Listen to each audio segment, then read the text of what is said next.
Hello বন্ধুরা, তো এখন সন্ধে হয়ে গেছে। তো রুটি বানাচ্ছি, সবাই সন্ধ্যাবেলা রুটি খাবো। মেয়েকেও দুধ রুটি খাবো, তো ওর জন্য রুটিটা আমি ভিজিয়ে রেখেছি। রুটি করে আমি এভাবে একটু গরম জলে ভিজিয়ে রাখি যাতে নরম হয়ে যায় রুটিটা। আর এই রুটিটা আমি ওকে দুধের সাথে দেব। তো আমি রুটি বানাই আর তোমরা ভিডিওটা কন্টিনিউ দেখতে থাকো।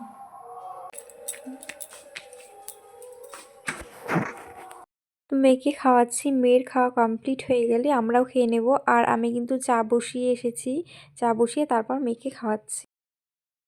তো সন্ধ্যের খাওয়া দাওয়া কমপ্লিট হয়ে গেছে, এখন যাব রান্নাঘরের উদ্দেশ্যে, রাত্রে রান্না করব। তো আজকে কিছুই করব না, ডাল আছে আর হচ্ছে লাউ ঘন্ট করব আর পাঁপড় ভাজা। বসে পড়েছি লাউটা কাটতে।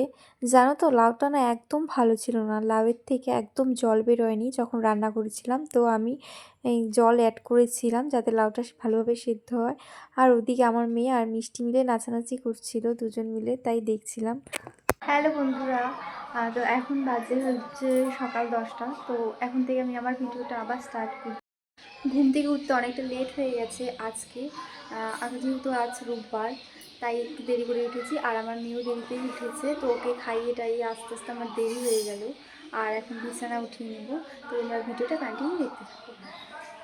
জানো তো রোববার হলেই না ভাবি যে আদার্স কাজগুলো করব, যে এই কাজটা করব এই কাজটা করব, কিন্তু রোববার করে আরও বেশি আমাদের কাজের ঝামেলা থাকে।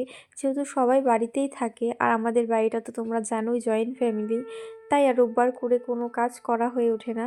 আর সবাই একটু ঘুম থেকে লেট করেই ওঠে। জানো তো আমার শাশুড়ি মা না আমাকে খুব সাপোর্ট করে।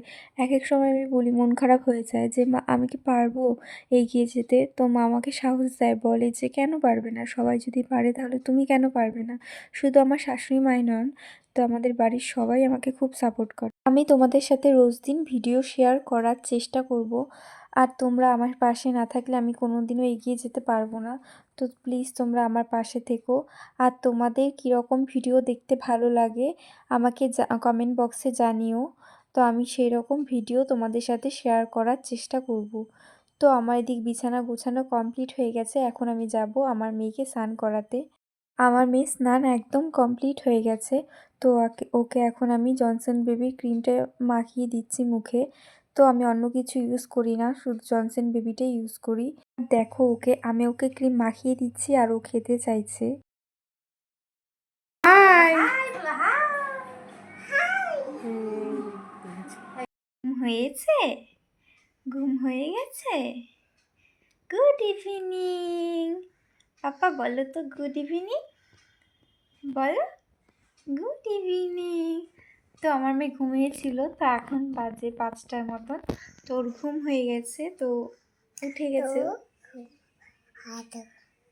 বলো গুড ইভিনিং বন্ধুরা। আজকের ভিডিওটি এই পর্যন্তই, দেখা হচ্ছে অন্য কোনো ভিডিওতে। অনুরোধ রইল সাবস্ক্রাইব করে আমার পাশে থাকার।